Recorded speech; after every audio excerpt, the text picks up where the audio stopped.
Segunda carta,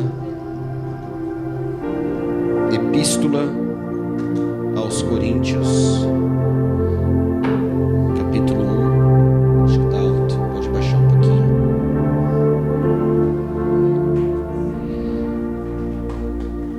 Deus tem levantado novas pessoas para trabalhar, né, Rodrigo? Muito bom.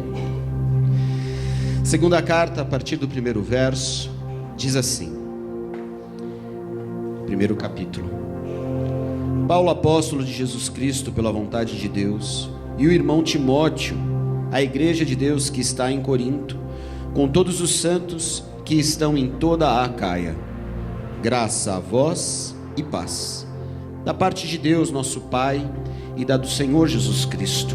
Bendito seja o Deus e Pai do nosso Senhor Jesus Cristo, o Pai das misericórdias e o Deus de toda a consolação, que nos consola em toda a nossa tribulação, para que também possamos consolar os que estiverem em alguma tribulação, com a consolação que nós mesmos somos consolados de Deus. Porque como as aflições de Cristo são abundantes em nós, assim também a nossa consolação sobeja por meio de Cristo. Mas, se somos atribulados, é para a vossa consolação e salvação. Ou se somos consolados, para a vossa consolação, é a qual se opera suportando com paciência as mesmas aflições que nós também padecemos. É a nossa esperança acerca de vós, é firme, sabendo que, como somos participantes das aflições, assim o sereis também da consolação. Porque não queremos, irmãos, que ignoreis a tribulação que nos sobreveio na Ásia, pois que fomos sobremaneira agravados mais do que podíamos suportar, de modo tal que até da vida desesperamos, mas já em nós mesmos tínhamos a sentença da morte, para que não confiássemos em nós, mas em Deus, que ressuscita os mortos, o qual nos livrou de tão grande morte, e livrará em quem esperamos, que também nos livrará ainda, ajudando-nos também vós, com orações por nós, para que, pela mercê que por muitas pessoas nos foi feita, por muitas também sejam dado graças a nosso respeito. Podei-vos assentar. Quero ressaltar hoje que não é pelo frio que estamos com grande parte da igreja fora, alguns já estão viajando, o pastor Ricardo e a pastora Patrícia viajam hoje, mas também está tendo o casamento do irmão Flávio, não é? E da Marisa. Então grande parte das pessoas resolveram casar pela manhã, 11h30 da manhã, e eu espero em Deus que dê tudo certo e eles deem sim um para o outro, né, Daniel? Já pensou se chega lá e fala não? Aí não dá certo não, né? Mas eu acho que se chegar até aqui vai dar, não é? É? Já deu. Paulo, na primeira carta à igreja de Corinto, não é uma carta fácil, é uma carta difícil, é uma carta complicada, é uma carta de correção, é uma carta na qual esta igreja passa por ajustes. E ele começa na segunda epístola dizendo: olha, irmãos, eu sei que eu não fui fácil na primeira carta, eu sei que foi uma carta de correção, eu sei que foi uma carta de orientação dura, mas eu precisava dizer isso a vocês, eu precisava deixar claro isso a vocês, porque havia uma necessidade de nós andarmos em Cristo, de sabermos exatamente por onde e como até chegar à eternidade, pois quando estamos em Cristo, já começamos a viver a eternidade. E aí, eu quero em poucas palavras dizer algo que o Espírito Santo de Deus está me tocando nesta manhã. E começa pelo versículo 4, em que o apóstolo Paulo, se você quiser me acompanhar, ele diz assim: que nos consola em toda a nossa tribulação, para que também possamos consolar os que estiverem em alguma tribulação, com a consolação com que nós mesmos somos consolados de Deus. Consolar aqui, ela significa que devemos estar ao lado das pessoas, encorajá-las, fazer com que essas pessoas estejam sempre no momento, em tempos de aflição, em guarda, em guarida, daquilo que Deus nos deu, daquilo que Deus nos faz, daquilo que Deus nos guarda, porque Deus consola você, e não só para você ser consolado, mas para consolar aqueles que precisam passar pela consolação de Deus. Isso incomparavelmente é o papel de Deus através do Espírito Santo. É o Paracletos. O que é Paracletos? O que é essa consolação que está aqui? É aquele que consola, é aquele que conforta, é aquele que traz algo a mais sobre as nossas vidas. Eu quero dizer para você que o Paracletos de Deus está aqui, o próprio Espírito, e Ele está disposto a consolar você na sua tribulação, na sua aflição, na sua dificuldade, mas não só para que você seja consolado, mas para consolar aqueles que necessitam. A tribulação sobre as nossas vidas faz com que a gente aprenda através do apóstolo Paulo algo importante, amados. Algo que a gente precisa entender, que nenhum sofrimento, nenhuma tribulação é maior que o nosso Deus. Nenhuma tribulação é maior que o nosso Deus. E se nenhuma tribulação é maior que o nosso Deus, o cuidado dele está sobre a sua vida. E se o cuidado dele está sobre a sua vida, aprenda algo nesta manhã, meu amado. Tudo o que você está passando, Deus está passando junto com você. Eu sei que não é fácil às vezes, eu sei que é difícil, mas olha o que o apóstolo Paulo fala no capítulo 5, no versículo 5, porque como as aflições de Cristo são abundantes em nós, assim também a nossa consolação sobeja por meio de Cristo. Amados, você tomou uma decisão na sua vida, é seguir Cristo, aflições virão. Sabe por que aflições virão?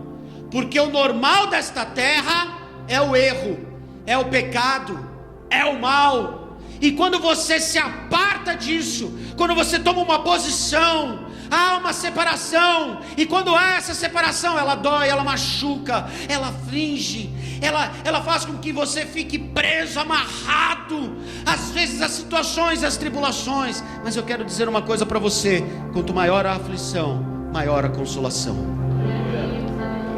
Quanto maior a dificuldade, maior o cuidado de Deus sobre a sua vida. E o apóstolo Paulo, ele deixa claro isso para nós. Ele deixa claro que a nossa vida terá sofrimento devido ao pecado, sim. Mas eu quero que você aprenda uma coisa: a maior parte do nosso sofrimento não é primeiramente por causa da nossa desobediência. E nós achamos isso.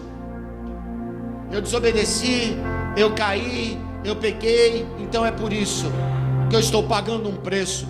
Não, amados, você precisa entender que Satanás está trabalhando contra a tua vida, que o mundo está trabalhando contra a tua vida, que os falsos profetas estão trabalhando contra a tua vida, que os falsos crentes estão trabalhando contra a tua vida, para te influenciar a errar, a pecar. Mas eu quero te ensinar nesta manhã que você vai ser influenciado pelo Espírito Santo de Deus, porque são as aflições que nós temos na nossa vida, quando nós nos dedicamos a Cristo. Eu tomei uma decisão há muitos anos atrás. Eu disse a Deus: Deus, eu não quero mais viver estas coisas, eu não quero mais viver as coisas do mundo, não quero. E nós devemos fazer a mesma coisa.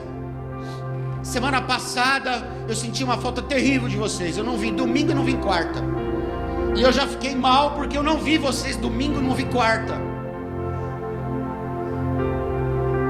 E um pouco antes nós passamos várias aflições na nossa casa.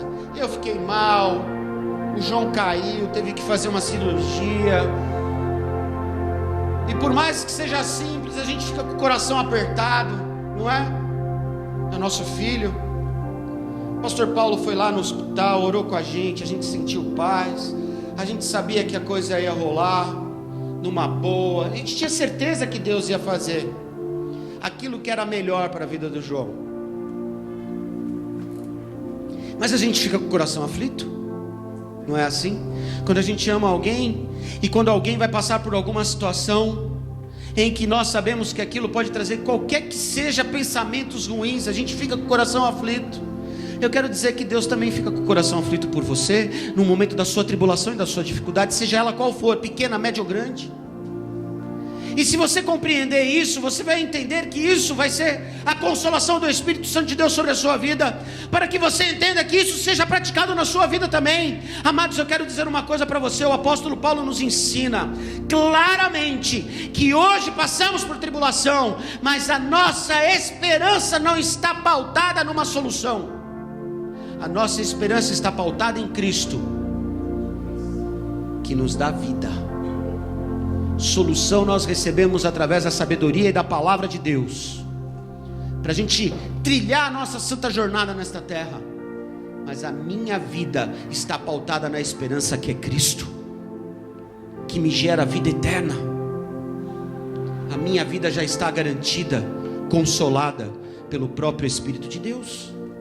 E se eu entender isso, eu compreendo, quer dizer, passar pelas aflições de Cristo, passar e ser consolado. O irmão Luiz chegou para mim essa semana, mandou um recado: pastor, meu coração está apertado, minha filha foi embora, vai estudar,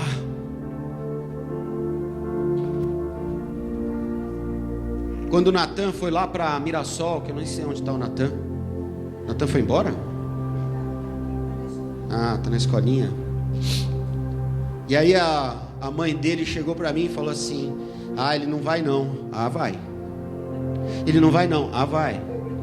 Ele não vai não. Ah, vai.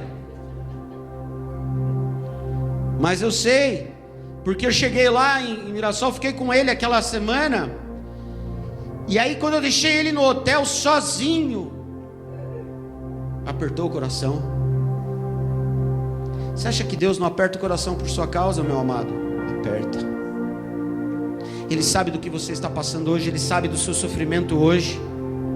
E aí o apóstolo Paulo, no verso 8, ele nos mostra o que nós precisamos entender: que o crente fiel, mesmo sujeito a situações que podem oprimir, mesmo no momento em que a gente pensa em desistir, nós precisamos lembrar do nosso Deus sempre. E ele diz assim: porque não queremos, irmãos, que ignoreis a tribulação que nos sobreveio na Ásia, pois que fomos sobremaneira agravados, mais do que podíamos suportar, de modo tal que até da vida desesperamos.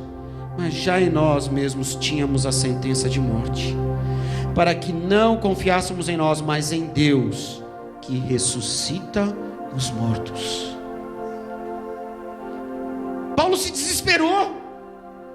Interessante que nós vemos em outro texto na Bíblia, que o Senhor nos dá, ou nos permite, melhor, nos permite coisas que nós podemos suportar, porque aquilo que nós não podemos suportar, Ele entra com a providência. Mas o apóstolo Paulo diz aqui nesse verso 8 algo interessantíssimo: veio algo de sobremaneira, que nós não podíamos suportar, nós não sabíamos se ia conseguir, nos desesperamos. Amados, quem passou por algum desespero alguns dias atrás aí? Vitória, Sandra, Bruna, hein? O desespero talvez de uma dívida, o desespero de um sofrimento, o desespero do que vai acontecer amanhã. Como é que será minha segunda-feira? Será que eu vou ter alguma esperança? Mas eu quero dizer algo a você, meu amado, preste atenção: a sentença de morte já está sobre a nossa vida. Todos nós vamos morrer, é a única certeza que nós temos desta terra. Mas eu tenho certeza também de uma coisa: que o meu Deus vive, e que Ele é o Deus que ressuscita os mortos. Você passará pela ressurreição em Cristo Jesus. Olha que lindo isso que o apóstolo Paulo fala. Isso é fantástico. Há uma sentença de morte para mim e para você. Há uma sentença de morte. Você vai morrer, meu amado. Você vai morrer, minha amada. Mas você está em Deus que ressuscita os mortos. Aleluia. Cristo ressurreto. Mas a vida nos desespera. Mas o apóstolo Paulo, ele ainda fala no verso 10, ele diz assim: o qual nos livrou de tão grande morte, e livrará, em quem esperamos que também nos livrará ainda, Cristo. Ei, livre está sua vida da morte, porque um dia ressuscitaremos em Cristo Jesus. E sabe, amados, as nossas orações por nós, pela mercê, por muitas pessoas nos foi feita, por muitas também sejam dado graças a nosso respeito. O apóstolo Paulo também, lá em 1 Tessalonicenses capítulo 1 verso 2, ele diz que nós temos que orar pelo próximo, porque quando nós oramos pelos próximos, pelas outras pessoas, há a manifestação do poder de Deus sobre as nossas vidas e sobre a vida das pessoas. Semana passada nós estávamos em clamor, cada pessoa fez o seu jejum, cada pessoa se consagrou. Nós terminamos a consagração aqui na sexta-noite, foi algo especial da parte de Deus. Eu quero dizer que a sua vida foi coberta de oração, sua casa foi coberta de oração. Ah, mas pastor, eu não vim. Não tem problema, porque a manifestação do poder de Deus se fez presente aqui pela sua vida, mesmo que você não tenha vindo. Como assim, pastor? É assim que Deus trabalha, é assim que Ele envia o Espírito dEle para que nós possamos ser consolados. Bem-aventurados os que choram, porque eles serão consolados. Todos nós choramos, mas mantenha-se firme. O apóstolo Paulo fala claramente isso.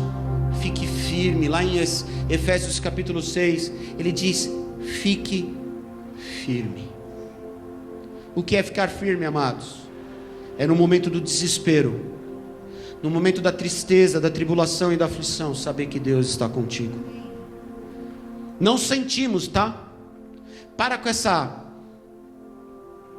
situação que a gente vê por aí fora, esses falsos crentes, falsos profetas. A gente não sente não, no momento de desespero, a gente não sente não. Esquece isso. Você vai chorar, você vai sofrer, você sente o desespero. Somos humanos, e Jesus sentiu desespero, como humano, chorou ao ponto de sentir lágrimas de sangue saindo.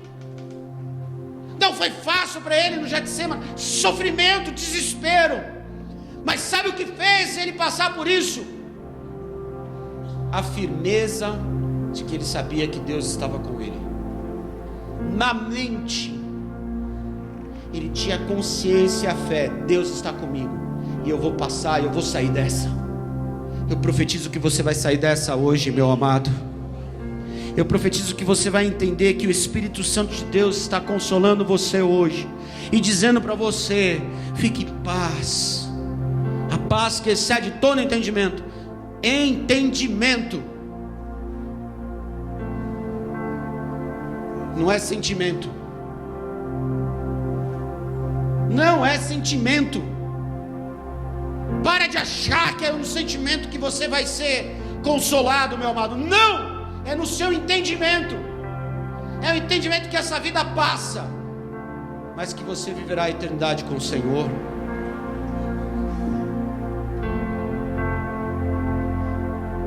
Tirando dívida federal, o pastor Paulo pode me ajudar?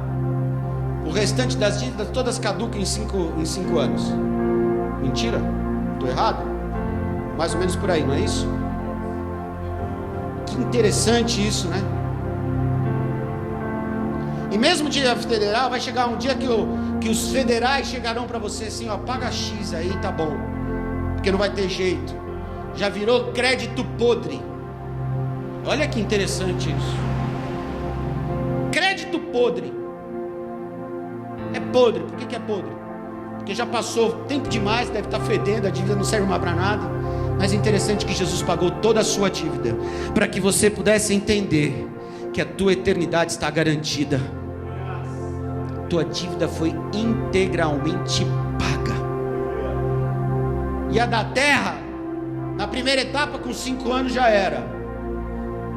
Na segunda etapa, ela é considerada podre e é jogada na cova.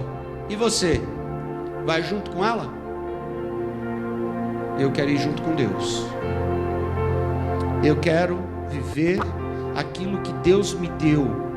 Sabe o que Deus me deu? Jesus Cristo, que pagou toda a minha dívida. Por isso eu tenho certeza,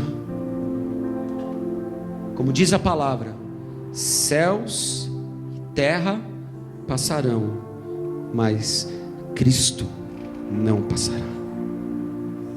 Em nome de Jesus eu profetizo que você sairá daqui consolado nesta manhã, que você chegará diante de Deus nessa manhã e vai dizer assim: eu quero entregar a minha vida a Ti, Cristo Jesus. Eu me arrependo porque muitas as vezes em que eu me desespero, em que eu entro no pavor, no engano desta terra, eu não confio. Pai amado, nos enche agora de fé, nos levante diante de Ti, Senhor, e nos dê graça, entendimento, firmeza, porque as separações pelas aflições de Cristo acontecerão. Haverá divisão mesmo em casa, porque o próprio Senhor Jesus nos mostra isso. Mesmo em casa aparecerá divisão, mas o Senhor se manterá fiel contigo, e a consolação do Espírito Santo, Paracleto, será sobre a sua vida, em seu favor, em nosso favor. Se você nessa manhã tem o desejo da mudança, entregue sua vida a Cristo. Não é igreja, não há religião, é Cristo. Entrega tudo agora. Entrega a tua casa, entrega teus filhos, entrega teu trabalho, renuncia, se arrependa, porque o pecado influenciado pelo inimigo quer te oprimir, mas hoje toda a opressão está repreendida em nome de Jesus. Diga sim se você deseja se entregar a Cristo. Repita essa oração: Pai, nessa manhã eu me arrependo dos meus desesperos, das minhas instabilidades. Me ajuda a andar nesta vida. Me consola para que eu possa ajudar as pessoas a serem consoladas pelo Teu Santo Espírito. Me ensina a Tua palavra, me ensina o Teu viver, me ensina o Teu agir. Perdoa os meus pecados e me faça declarar que Tu és o meu Senhor, o meu Salvador. É o que eu lhe peço e lhe agradeço, em nome de Jesus. Amém.